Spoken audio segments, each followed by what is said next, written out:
One day I came home from the supermarket, having performed my husbandly duties. And my wife looked at me and said, "You forgot the eggs."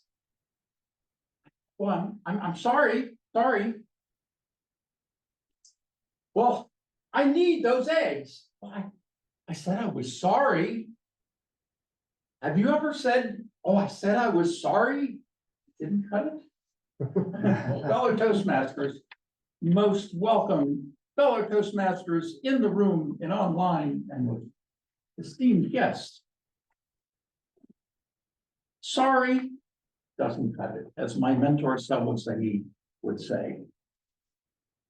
But why did we say it? Why did I say that? And why did my wife react the way that she did?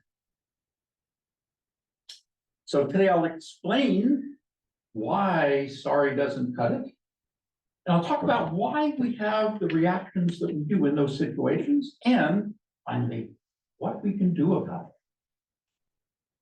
Now, you all remember that course that you took in college about how to be in a relationship? You remember? I don't. I don't think they have it on the curriculum. And yet, we come to Toastmasters to become better speakers.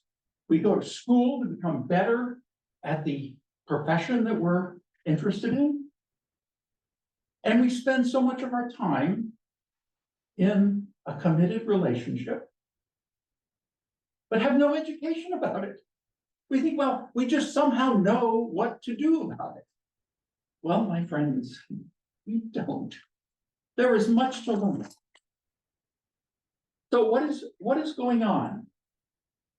Well, researchers in this, from Harville Hendricks to Dr. John Gottman to Catherine Woodward Thomas, all have realized that the main source of attraction, why do we get attracted to the person that we do? It is largely unconscious. We may think we know why, but we really don't. Where does it come from? Well, we have carefully and sedulously chosen that person precisely because they can push our buttons.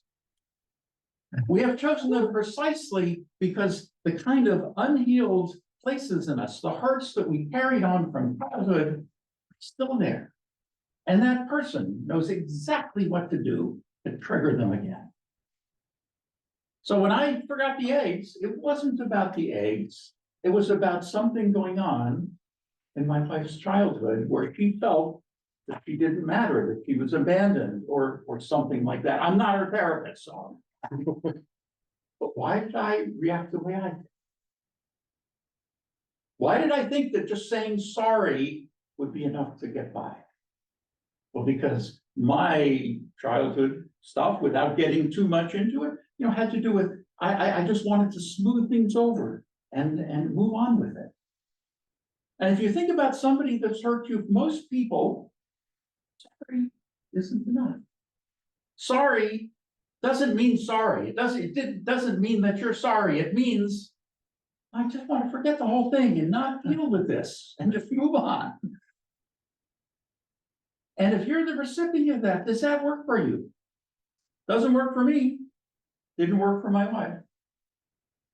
So what can we do about this? Well, there are two threads to this, an inner and an outer.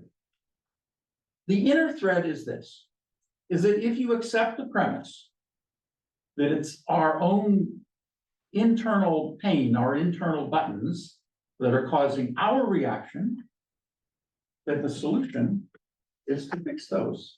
The solution is to go inside and discover why did I react? Why was it so important for me not to deal with the issue, but to just move on from it? And that had to do with my own inner stuff. What can we do about that? Well, we can see a therapist, you can see a coach, you can read a book about inner child and childhood wounding and things like that. There are so many resources, especially on the internet. And in the outer, the most important thing is to learn to be a better communicator. Now, being a better communicator in this case does not mean just listening to what the words that they say. You may have heard of active listening and things like that. Well, they only go so far. In fact, the key to deep listening is to understand what the pain is underneath what is being expressed, the message behind the word. How can you do that? Well, there are courses, there are books. In fact, there is the best book in the world called Hear, Hear by some author. I don't know who it is. And I'm continuing to learn about this. I'm currently in several programs that are increasing my skill in that. There is so much to learn about that. So remember, sorry does not cut it. And if you ever hear someone say, but I said I was sorry, they can understand that they're just trying to move on from it. And if you ever say, well, I said I was sorry, then recognize that you're just trying to move on from a problem and not directly deal with it. So I'm sorry, not sorry, deal with it.